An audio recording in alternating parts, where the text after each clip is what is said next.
বন্ধুরা দেখো না, আমি এই যে চাটনিটা রান্না করছি, দেখো আগে কয় ঘন্টা নাড়াচাড়া করে নিতে হবে।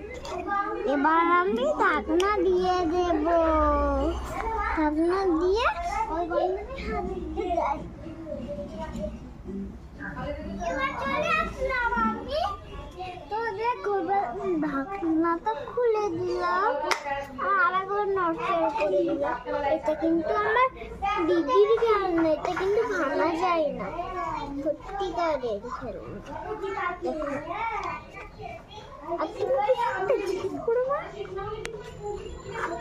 তো আমি মাকে খেতে দেবো বলে তাই তো রান্না করে নিই শিউলি ফুল দিয়ে। আজকে একটু অন্যরকম রেখেছি। বাহ, দারুণ তো। ঢাকনা দিয়ে দেবো।